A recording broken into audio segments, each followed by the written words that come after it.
जी, मेरी तरफ से आप सब लोगों को रमज़ान की बहुत-बहुत मुबारकबाद। मुझे 5-6 दिन से लोग शुरू हो गए थे रमज़ान की मुबारकबाद देना और मैं मैसेजेस देख रही थी लेकिन मैं रिप्लाई नहीं कर पा रही थी। तो मुझे था कि मैं वीडियो कर कर एक दफ़ा सबको रिप्लाई एक ही दफ़ा दे दूँगी। और मुझे बहुत अच्छा लगता है कि जो मुस्लिम्स नहीं भी होते वो भी जब आपके साथ स्पिरिट में इस चीज़ को किसी चीज़ को सेलिब्रेट कर रहे होते हैं तो बड़ी पॉजिटिव सी चीज़ लगती है। मेरी भी कोशिश होती है कि हर दिवाली या क्रिसमस पे मैं ज़रूर वीडियो कर लूँ। बाकी बहुत छोटे-छोटे ओकेजन्स होते हैं, हर धर्म के अंदर होते हैं, लेकिन आप हर चीज़ को सेलिब्रेट नहीं, यानी आप अपने हिसाब से तो आप अपने धर्म में तो सेलिब्रेट कर सकते हैं, लेकिन जो नहीं होते वो हर चीज़ में नहीं कर सकते हैं, यानी हर चीज़ याद नहीं रख सकते हैं। अब हमारे पास भी कई सारी चीज़ें होती हैं जो दूसरे लोगों को नहीं पता होता, लेकिन ये कि हाँ, ईद हो गई, रमज़ान हो गया या फिर क्या कहते हैं दिवाली या क्रिसमस हो गया, ये ऐसे ओकेजन्स होते हैं जो पूरी दुनिया को इंटरनेशनली पता होते हैं। तो इसमें एक दूसरे को आप अगर विश नहीं भी कर रहे हैं, सिर्फ़ उनको रिमेंबर भी कर रहे हैं या उनको कुछ भी, तो ये एक अच्छी चीज़ लगती है कि आप स्पिरिट में एक दूसरे के साथ होते हो। मुझे बड़ी चीज़ अच्छी लगती है। मुझे वो एक्चुअली लोग बड़े ज़ाहिर लगते हैं जो दूसरे धर्म की चीज़ों में घुसकर कहते हैं ना, ये नहीं करो, वो नहीं करो, फलाना नहीं करो, ढिमकाना नहीं करो। मुझे बहुत बुरा लगता है, चाहे वो किसी के लिए भी कह रहे हो। चाहे वो दिवाली के लिए लोग बोल रहे होते हैं या दुनिया में इतनी एयर पोल्यूशन है, अगर पटाखे फटने से हो रही है तो उसमें एक दिन का क्या फ़र्क पड़ता है। हम न्यू ईयर पे से ज़्यादा पटाखे फोड़ लेते हैं, फायरवर्क्स हो जाती हैं। तो दूसरों की चीज़ों में घुसकर बकवास करने वाले लोग मुझे बड़े बड़े ज़ाहिर लगते हैं। मुझे इतने बुरे लगते हैं। हर किसी का धर्म होता है, उसकी रिस्पेक्ट करनी ज़रूर चाहिए। आप एक्सेप्ट ना करें, मैं हमेशा ही कहती हूँ, एक्सेप्ट करने की ज़रूरत नहीं है, रिस्पेक्ट करने की ज़रूरत है। आपकी आइडियोलॉजीज़ डिफरेंट हो सकती हैं, आपकी सोच डिफरेंट हो सकती है, आपका मेथड, पैटर्न, सब चीज़ें डिफरेंट हो सकती हैं, लेकिन आपको ये अंडरस्टैंड करना बहुत ज़रूरी है कि हर किसी के लिए उसकी चीज़ बहुत इंपॉर्टेंट है। जैसे अब हम लोग 2 बिलियन मुसलमान हैं और ग्रो हो रहे हैं, बहुत जल्दी ये रिलीजन ग्रो हो रहा है। वो उसका रीज़न ये नहीं है, यहाँ पर अभी भी हो सकता है कोई आकर कहे कि आप लोग ज़बरदस्ती कन्वर्ट करते हैं लोगों को, फलाना ढिमकाना। नहीं, मैं उस हिसाब से बात नहीं कर रही और उस वक्त यहाँ वो बात करने का फ़ायदा भी नहीं है। मैं ये कह रही हूँ कि जब चीज़ों को इतना उछाला जा रहा होता है मीडिया में, हर जगह, तो लोग उस चीज़ में इंटरेस्टेड हो जाते हैं। और जब आप उस चीज़ में इंटरेस्टेड हो जाते हैं तो आप खुद जा के उस चीज़ के ऊपर रिसर्च करने लगते हैं। और जब आप रिसर्च करते हैं तो आपको अगर अगर आपको आपके हिसाब से सेटिस्फिकेशन मिल जाती है तो लोग फिर कन्वर्ट हो जाते हैं। और ये क्यों हो रहा है? क्योंकि आजकल जो इतनी नेगेटिविटी है, कई सालों से, मेरे ख्याल से अब तो 20-22 साल हो गए, जो इतनी नेगेटिविटी फैल रही है, तो उसकी वजह से ये एक एक उसका पॉजिटिव एस्पेक्ट ये निकल कर आया है कि बहुत सारे लोग कन्वर्ट कर रहे हैं इस रिलीजन में। खैर, वो एक अलग बात है। इस वीडियो करने का जो मेरा मेन मकसद था वो ये था कि एक तो मैं आप लोगों को शुक्रिया अदा करूँ, दूसरा मेरा जो मेन रीज़न था वो ये था कि देखिए, ये रमादान है और रमादान में ना फ़ास्ट करना ज़रूरी होता है, फ़ीस्ट करना ज़रूरी नहीं होता। और इसका जो पूरा कॉन्सेप्ट है वो ये है, ये मैं मुसलमानों को बता रही हूँ कि फ़ीस्ट करना ज़रूरी नहीं है, फ़ास्ट करना ज़रूरी है। क्योंकि हमारा जो रमज़ान है उसका जो पूरा कॉन्सेप्ट है वो ये है कि हम गरीब की भूख और प्यास को महसूस कर सकें। क्योंकि दुनिया में बहुत सारे फॉर्चुनेट लोग होते हैं, प्रिविलेज्ड लोग होते हैं, जिन्होंने ज़िंदगी में कभी भूख या प्यास देखी नहीं होती। तो अगर आप कोई चीज़ देखेंगे नहीं तो आप महसूस उसको नहीं कर पाएंगे, आप उस इंसान के दर्द को महसूस नहीं कर पाएंगे। कहते हैं ना कि तुम मेरे जूते में या मेरे शू में वॉक कर कर देखो, तुम्हें तब अंदाज़ा होगा मेरे दर्द का, तकलीफ़ का, एहसास का। तो दुनिया में ऐसे कई प्रिविलेज लोग होते हैं जो पैदा होने से लेकर मरने तक ज़िंदगी में वो भूख, प्यास, अफलास, ज़ुर्बत, पस्ती नहीं देख सकते जो एक आम इंसान देख लेता है किसी भी लाइफ के फेज़ में। तो ये उस चीज़ को महसूस करने के लिए बनाया गया है रमदान। और ये इसी वजह से इतना ज़रूरी है कि हम अप्रिशिएट कर सकें। रिलीजन जो हमारा है उसमें कास्ट सिस्टम भी सिर्फ इसी वजह से नहीं है कि हमारे पास कोई भी ऊंचा बड़ा छोटा नहीं है। तो गरीब इंसान, जब जो गरीब है, आप उसके दर्द को नहीं महसूस कर सकेंगे जब तक आप उस सिचुएशन में नहीं जाएंगे। तो हमारे पास इसी वजह से ना हम पानी पीते हैं, ना हम खाना खाते हैं सुबह से लेकर, यानी जैसी सनसेट से सनराइज से एक्चुअली बहुत पहले ही हम छोड़ देते हैं। हमारे पास एक टाइम होता है, सनराइज तो गलत कॉन्सेप्ट है, सनराइज से सनसेट तक नहीं होता है। सनराइज से बहुत पहले ही हमारा रोज़ा बंद हो जाता है। हाँ, रोज़ा जब खुलता है तो तब सनसेट हो रहा होता है, सनसेट की थोड़ी देर के बाद जो है वो अज़ान होती है तो हम रोज़ा खोलते हैं। तो उसमें क्या होता है कि जो एक गरीब इंसान होता है ना, आप देखिए, वो किसी भी मौसम में, चाहे गर्मी का होगा, ठंड ठंड का मौसम होगा, वो बाहर होगा, वो मज़दूरी करेगा, वो रोटी कमाएगा। कई लोग होते हैं कई कई दिन खाना नहीं खा पा रहे होते हैं और किसी के पास सिर्फ दिन में एक वक्त की रोटी होती है, वो भी बहुत थोड़ी सी होती है, अगर होती भी तो उसमें भी वो इस तरीके से खा रहे होते हैं कि पेट नहीं भरता। तो गरीब को जब तक हम महसूस नहीं करेंगे, हमारे अंदर एहसास नहीं जागेगा। आप देखिए, दुनिया में जो गरीब इंसान है वो सबसे ज़्यादा एहसास वाला होता है। और जो अमीर होता है वो उतना ही पत्थर होता है, उसके अंदर एहसास नाम की चीज़ नहीं होती। तो ये जो महीना होता है ये रिफ्लेक्ट करने का होता है कि हम ये अंडरस्टैंड करें कि हमसे अंडर प्रिविलेज्ड लोग हैं और हम कितने प्रिविलेज्ड हैं। क्योंकि हम इतने प्रिविलेज्ड हैं तो हमारे अंदर ग्रेटिट्यूड आना बहुत ज़रूरी होता है। हमें शुक्र करना चाहिए। नॉर्मली आप पूरा साल देखिए, लोगों को लोग शिकवे शिकायत करते रहते हैं कि भाई हमारे पास ये नहीं है, वो नहीं है, हमें लोगों से जलन हो रही होती है, हसद हो रहा होता है, हम लोग ये कर रहे होते हैं, वो कर रहे होते हैं। तो ये महीना एक्चुअली रिफ्लेक्शन का होता है, ग्रेटिट्यूड का होता है कि हमें जितनी ब्लेसिंग्स दी गई हैं हम उसका शुक्र अदा करें। ये महसूस कर कर के देखो, जो लोग इस महीने में नहीं खा रहे पी रहे, पूरा साल नहीं खाते पीते, हम एक महीना करते हैं तो हमें अंदाज़ा हो जाता है। वो एक अलग बात है कि उसके बाद हम अल्लाह उतना ही देता है खाने को भी, दस्तरखान हमारे भरे हुए होते हैं। लेकिन जो मेन कॉन्सेप्ट है दस्तरखान भरने का, अपने दस्तरखान भरने का नहीं है, गरीब को खिलाने का और उसके साथ दस्तरखान शेयर करने का। हम क्या करते हैं, हमें लगता है कि हमने सारा दिन रोज़ा रखा है तो अब हम दस्तरखान प्लेट भर कर खाना खाएं, ये करें। नहीं, इसका जो मेन कॉन्सेप्ट है वो ये है कि आप बाहर जाकर गरीब के साथ खाएं या गरीब को खिलाएं। लोग करते हैं, खैर ऐसा नहीं है, इस महीने में चैरिटी बहुत होती है। लोग दस्तरखान आप देखें, पब्लिक दस्तरखान बिछते हैं, बड़े बड़े चीज़ें होती हैं, लोग खाते हैं खिलाते हैं। लेकिन अपने घर में ये कोशिश कीजिए कि ये महीना किचन में स्पेंड करने का नहीं है कि आप सहरी और इफ्तारी के लिए किचन में घुसे हुए हैं और अब इबादत नहीं कर रहे, नमाज रोज़ा नहीं कर रहे। पूरे साल हमें नमाज रोज़ा डेली करने का है, लेकिन ये महीना एक्स्ट्रा ब्लेसिंग का, इसमें तो आप जितना कम से कम सोएं और इबादत करें वो उतना ज़्यादा है। क्योंकि ये महीना अल्लाह ताला कहता है कि तुम्हारी सारी इबादतें तुम्हारे लिए होती हैं, लेकिन रमज़ान का रोज़ा जो है वो मेरे लिए है। तो ये अल्लाह के लिए महीना, और उसमें आप जो इबादत करेंगे, जब आप अल्लाह को कुछ दे रहे हैं तो अल्लाह आपको उससे डबल ट्रिपल तिगना तुगना 70 गुना देगा। तो फिर आप ये कीजिए कि इसमें किचन में टाइम वेस्ट करने से बेहतर है कि आपके पास जो डेली का नॉर्मल रूटीन का खाना है आप वो खाएं और अपनी नॉर्मल इबादत करें। कोई ज़रूरी नहीं है 10,000 चीज़ें टेबल पे रखने की, बनाने की, क्योंकि आप लिटरली ये फील कर रहे हैं कि गरीब क्या खाता है, क्या पीता है। तो जब गरीब को डेली कुछ नहीं मिलता तो वो रात में घर में आके इतना बड़ा फीस्ट नहीं खाता। वो रात में भी आके एक सूखी रोटी खाएगा, सूखे चावल खाएगा, या जो भी उसका खाना होगा वो खाएगा। तो हमें वो चीज़ महसूस करनी है। हमारा क्या है कॉन्सेप्ट, हमारा उल्टा सबका, पूरी दुनिया का है ये कॉन्सेप्ट कि भाई नहीं, दस्तरखान भर लो, हम तो सुबह से भूखे थे तो हमें फ्रूट भी खाना है, हमें जूस भी लेना है, हमें ये भी खाना है, हमें वो भी खाना है। हेल्थ का तो वैसे ही कबाड़ा हो जाता है, यानी लोग नुकसान कर लेते हैं थोड़ा बहुत, लेकिन स्टिल ये एक फ़ायदा होता है कि हमारी जो पूरी बॉडी होती है वो एक क्लीनिंग के प्रोसेस से भी जाती है। क्योंकि जब आप 18 घंटे 17 घंटे 13 घंटे 12 घंटे खाना नहीं खाते तो नेचुरली आपकी जो बॉडी है, और आप क्यों लेथार्जिक फील नहीं कर रहे होते, उसका सबसे बड़ा रीज़न ये होता है कि आपकी बॉडी जो होती है वो ऑटोफेजी में चली जाती है। आपका जो स्टोर्ड फैट होता है वो यूज़ हो रहा होता है। तो वैसे भी क्या, इसी वजह से आजकल देखिए मॉडर्न लोग जो हैं वो ये आईएफ करते हैं, फास्टिंग करते हैं, जो जिम वगैरह के लोग होते हैं, इसलिए क्योंकि आप बॉडी को क्लेंस कर रहे होते हैं। तो हमारी सोल भी इसमें क्लेंस हो रही होती है, बॉडी भी हो रही होती है। तो कोशिश ये कीजिए कि आप अपनी बॉडी को क्लेंस करें तो उसके अंदर कचरा ना डालें दोबारा, बिल्कुल ज़रूरत नहीं है कचरा डालने की। यानी एक्स्ट्रा फजूल का खाना खा के आपकी बॉडी क्लीन हो रही है, डिटॉक्स पीरियड से गुजर रही है।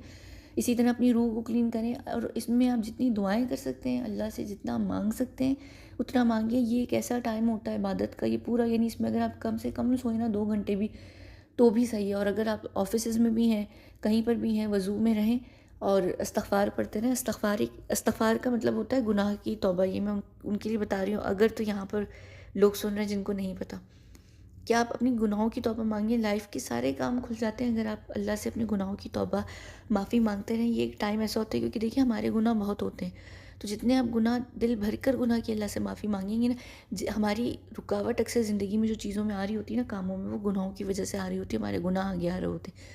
ये गुनाहों का महीना होता है, यानी गुनाहों से माफ़ी का, सॉरी, तौबा का महीना होता है। हमारा एक अशरा भी होता है तौबा इस्तग़फ़ार का।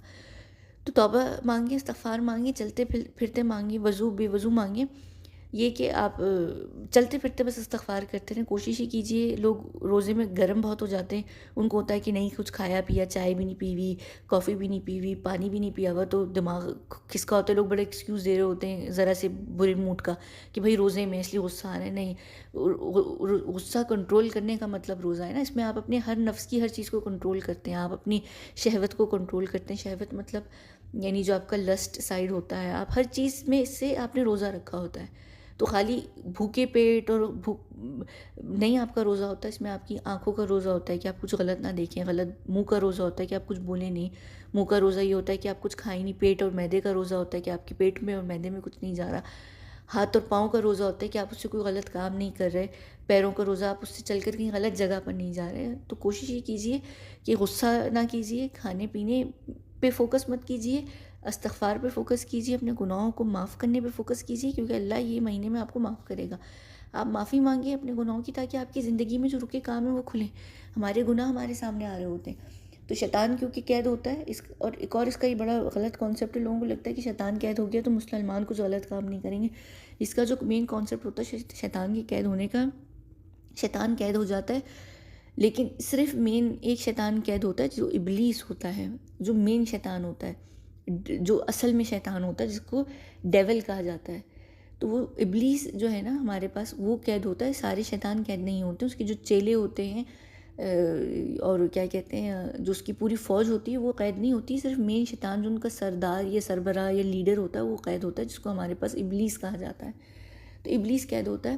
तो इसकी वजह से जो इंसान होते हैं वो, जो गुनाह आप नॉर्मली करते हैं, जो आपकी शैतानी आपके अंदर होती है वो रहती है, लेकिन इस महीने में आप कोई नई शैतानी नहीं अपने अंदर लेकर आ सकते हैं। ये इसका कॉन्सेप्ट होता है। इसका ये मतलब नहीं होता कि शैतान कैद हो गया तो आपके अंदर नहीं, और उसके साथ भी जो आपके अंदर चीज़ें हैं ना, जो आप शैतानी काम करते हैं, गुनाह करते हैं, गलत काम करते हैं, वो भी आप कर रहे होते हैं। ऐसा नहीं है कि आप झूठ बोलना छोड़ देंगे रमज़ान में, ऐसा नहीं है।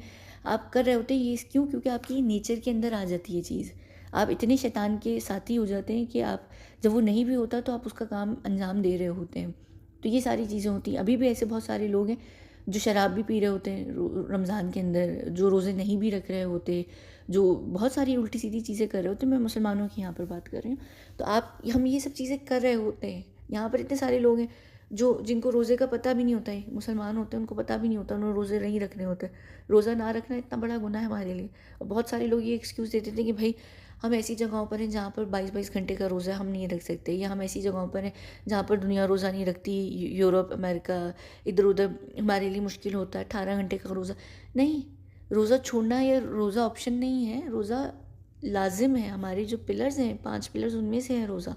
तो रोज़ा रखना है, हर हालत में रखना है, सर्दी, गर्मी, कुछ भी नहीं। कभी गरीब इंसान ये नहीं करता कि मैं नौकरी पे नहीं जाऊँगा, मैं दिहाड़ी नहीं लगाऊँगा क्योंकि मेरे आज मौसम ऐसा है या वैसा है। आप जाते हैं ना, आप हसल करते हैं, तो वो ज़रूरत है लाइफ में। तो ये महीना जो है उसको फ़ील भी कीजिए, और उसमें जितना आप अपने आप को चेंज कर सकते हैं कीजिए। और इन इस महीने के बाद जो बाकी के 11 महीने होते हैं उसमें इम्प्लीमेंट भी किया करें इस चीज़ को, जो आप इसमें कोशिश करते हैं। तो ये इस वजह से मैं वीडियो करना चाह रही थी कि बाकी लोग बेशक सुने ना सुने, लेकिन जो मुझे मुसलमान सुनते हैं वो ज़रूर इस बात को सुने और अंडरस्टैंड करें कि हमारे जो पूरे रोज़े का कॉन्सेप्ट है वो क्या है। खाना पीना और किचन में टाइम वेस्ट करना नहीं है, बल्कि बिल्कुल ऑपोजिट है कि इबादत में हमें टाइम वेस्ट करना और कम से कम खाना है रोज़े के बाद भी, और हमें शुक्र अदा करना है अल्लाह का। और हमें अगर इतना ही खाने की दस्तरखान भरने, तो उनके भरें जो बिल्कुल अनफॉर्चुनेट लोग हैं। और इसमें एक और भी चीज़ है कि आपकी दुनिया से जो लोग चले गए हैं, तो आपके साथ अगर वो नहीं है इस रमज़ान में, कोशिश कीजिए कि उनके हिस्से की एक प्लेट बनाकर, अगर आप पूरी ट्रे नहीं भी भर सकते, एक प्लेट बनाकर किसी भी ऐसे इंसान को दे दें जो रोज़ा खोल रहा है, जिसने रोज़ा रखा है, गरीब इंसान है, उसको खुला दीजिए। आपको ये सवाब भी मिलेगा और आपको ये भी लगेगा कि आपके अपने घर वाला जो अब आपके साथ नहीं रहा, उसने आपके साथ रोज़ा खोला। एक और चीज़ ये कि चैरिटी का, क्योंकि ये महीना होता है, चैरिटी ज़रूर किया करें। हर चैरिटी का मतलब पैसा नहीं होता है, पैसे से चैरिटी करना ज़रूरी नहीं होता है। चैरिटी की बहुत सारी इकसाम होती हैं, टाइप्स होती हैं। ये ज़रूरी नहीं है कि आपने चैरिटी में लाखों करोड़ों खर्च करने हैं। एक चैरिटी ये भी हो सकती है कि आम गरीब से गरीब इंसान, उसको आप उठा कर ना सड़क से किसी ओल्ड होम में ले जाएं, एक छोटे से बच्चे को उठाकर किसी ऑर्फनेज में डाल दें, या किसी गरीब यानी आप छोटे से छोटा काम भी कर सकते हैं, किसी के साथ अच्छे तरीके से पेश आ जाए, ये भी चैरिटी होती है। इवन हमारे मज़हब में मुस्कुरा के किसी को देखना भी चैरिटी है। वो क्यों है? क्योंकि आप देखें दुनिया में सबकी गर्दनें कड़क रहती हैं, यानी उनके अंदर गुरूर, तकब्बुर होता है। आप देखें अमीर इंसान होता है, वो तकब्बुर से अपनी गर्दन को अकड़ा कर रखता है।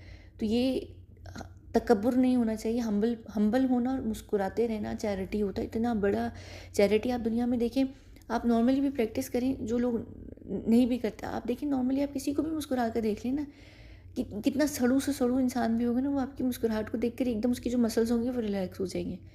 आपको नहीं पता कि आपकी मुस्कुरा कर देखने से किसी को एकदम खुशी से मिल जाती है। आप देखें लोगों की लाइफ में इतनी प्रॉब्लम चल रही होती है, ऊपर नीचे इतने लोग, उनके चेहरे पे ना जो क्या होती है ज़िंदगी के जो मौसम होता है उसकी धूप छाँव होती है। इंसान थके हुए होते हैं, लाइफ के अंदर थक चुके होते हैं। आप लोग कभी मुस्कुरा कर देखिए, वो आप देखिए वो इतनी एकदम ना, अगला बंदा एकदम मुस्कुरा जाता है, गम में भी मुस्कुरा जाता है वो। तो मुस्कुरा कर देखिए, ये इबादत भी है हमारे पास, ये बहुत बड़ी चैरिटी भी होती है। इस चैरिटी को किया करें और नॉर्मली कोशिश ये किया करें कि लड़ने झगड़ने, एक दूसरे के ऊपर तकब्बुर दिखाने या इल्ज़ाम या ये करने से बेहतर ये कि नॉर्मल रहें, खुश रहें, हंसा करें और दूसरों को मुस्कुरा कर देखा करें। ये भी चैरिटी होती है। चैरिटी की कई सारी इकसाम है। आप पैसे से नहीं कर सकते, आप किसी की हेल्प कर दें, आप अपनी सर्विस के थ्रू किसी की हेल्प कर दें, आप अपने स्किल के थ्रू किसी की हेल्प कर दें। और ये कोशिश कीजिए कि दुनिया में बहुत लोग हैं जो सड़कों पर हैं, दुनिया में बहुत लोग हैं जो अकेले घरों में अकेले रह रहे हैं। बूढ़े बुजुर्ग लोग अकेले अकेले रह रहे होते हैं, छोटे छोटे मुर्गी के डरबे जैसे उनके घर होते हैं। कोशिश करें कि उनको जाकर विज़िट करें, उनकी अगर आप किसी तरीके से हेल्प कर सकते हैं कि उनका सिर्फ फ्लैट ही क्लीन कर दें, छोटा सा उनका कमरा है उसको आप क्लीन कर दें। बुजुर्ग बुजुर्ग लोग होते हैं जो बाथरूम तक नहीं जा पा रहे होते, घरों में बैठे होते हैं, वो वहीं हर जगह बाथरूम कर रहे होते हैं, आप उस चीज़ को क्लीन कर दें। ये भी चैरिटी है। ये आपको इस महीने में आपकी एक एक नेकी जो है ना, वो पता नहीं कितनी हज़ार फोल्ड काउंट हो रही होती है। तो कोशिश कीजिए। आप ये नहीं कह सकते कि भाई हमारे पास पैसे नहीं है तो हम चैरिटी नहीं करें। आप ऑर्फनेज चले जाएं, आप ओल्ड होम चले जाएं, वहाँ पर लोगों को हेल्प कर लें। आप नॉर्मली कहीं जाकर चीज़ों को वॉलंटियर कर लें, आप अपने स्किल के थ्रू कर लें, सर्विस के थ्रू कर लें आप, लेकिन आप वो कर लें जो आप कर सकते हैं। पैसा ज़रूरी नहीं है लाइफ में कुछ भी अच्छा करने के लिए। आप अच्छा अपने हाथ से, अपने अंदर से कर सकते हैं। आप ये कोशिश कीजिए कि थोड़ा सा टाइम निकालिए। लोग क्या करते हैं, खाना रोज़ा खोल कर खाना खाकर चौड़े होकर लेट जाते हैं और कोई अच्छा काम नहीं कर पा रहे होते। अक्सर लोग तरावी भी नहीं पढ़ते हैं जाकर। तो ये कोशिश कीजिए कि अगर आप नहीं नमाज रोज़े इबादत में, जो कि बहुत ज़रूरी है, लेकिन फिर भी अगर आप छोटा मोटा कोई नेकी का भी काम कर सकते हैं करें। और अगर चैरिटी कर सकते हैं किसी भी लिहाज से, किसी भी सिचुएशन में, वो कीजिए। और अगर किसी को खिला पिला सकते हैं या किसी की थोड़ी सी भी हेल्प कर सकते हैं, ज़रूर कीजिए। और आखिर में वीडियो बंद करने से पहले पहले ये महीना ज़कात देने का होता है। ज़कात हमारी टैक्स होता है जो इस्लामिक तरीके से हमें असल में टैक्स देना होता है। हमारा कॉन्सेप्ट है, इस्लाम में टैक्स बनाया है इसीलिए गया था, जिसको ज़कात दी गई थी, कहा गया था। और ज़कात का 2.5% होता है आपकी ओवरऑल ओवरऑल क्या होती है, प्रॉपर्टी, जायदाद, कैश की सूरत, गोल्ड की सूरत, जो भी आपकी अनयूज़ चीज़ें। तो अगर आपकी $1000 से ज़्यादा का सामान है जो आपके पास एक्स्ट्रा है, उसके ऊपर चैरिटी निकलती है 2.5%, चैरिटी नहीं सॉरी, ज़कात निकलती है 2.5%, जिसका मतलब होता है हमने पैसे को हलाल कर दिया। तो उसमें जैसे नॉर्मली तो गवर्नमेंट्स खाती है ना टैक्स, और बेकार वो कहती है हम इंफ्रास्ट्रक्चर पे लगा रहे हैं, डेवलपमेंट में लगा रहे हैं, ये सब चेपन की चीज़ें होती हैं। तो ये करने के बजाय जो आपका अपना मेन ज़कात है, वो कोशिश कीजिए कि ज़कात ज़रूर निकालें। लाजिम है, ज़कात हमारी 5 पिलर्स में से है। रमज़ान में निकाली जाती है ज़कात 2.5% के हिसाब से। $1000 से ऊपर जो भी आपके पास चीज़ है वो आपकी इजाफी है। चाहे वो आपने डॉरी के लिए सामान रखा हुआ है या आपने फलाने के लिए रखा हुआ है, किसी भी चीज़ के लिए रखा है, अगर वो अनटच्ड है 1 साल से वो चीज़, तो उसके ऊपर आपका 2.5% निकलेगा। सारे गोल्ड को तुलवाइए जाकर, उस पर 2.5 निकालिए। जितना भी गोल्ड है उसकी जो वैल्यू है उस पर 2.5% निकालें। जितना आपके पास बॉन्ड्स हैं, एफडीए है, फलाना है, जो भी चीज़ें हैं, सब चीज़ों पे आपका 2.5 निकलेगा। या तो आप ओवरऑल उसकी कैलकुलेशन पे निकाल लें, या आप उसको अलग अलग उसमें निकाल लें कि गोल्ड का अलग निकाल लें, एफडी का अलग निकाल लें, बैंक में जो डिपॉजिट है उसका अलग निकाल लें। $1000 से ऊपर जो भी है वो आपके लिए इजाफी पैसा होता है, एक्स्ट्रा होता है, उसके ऊपर ज़कात निकालनी चाहिए। ये हलाल तरीका होता है असल में टैक्स निकाल कर। और ज़कात निकाल कर दी जाती है गरीब से गरीब इंसान को, जो गरीब तरीन इंसान होता है तो उसको देते हैं।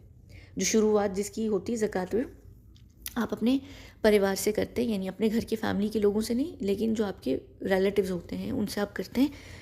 अपने रिलेटिव्स के बाद अगर आपके रिलेटिव्स में सब अमीर हैं तो नहीं, फिर आप नेबर्स को देते हैं। अगर नेबर नहीं तो फिर आपकी जो गरीब तरीन लोग होते हैं इर्द गिर्द, आप उनको देते हैं। और अगर इर्द गिर्द भी नहीं है तो आपके देश में जो गरीब है, इस तरीके से ज़कात को निकाल कर दिया जाता है। एग्जैक्ट उनको भेजी जाती है जिनको ज़कात की ज़रूरत होती है। और आखिर में एक और चीज़ है, मत भूलिएगा, फ़ितर जिसे कहते हैं, उर्दू और हिंदी में फ़ितराना कहते हैं, अरबिक में फ़ितर कहते हैं।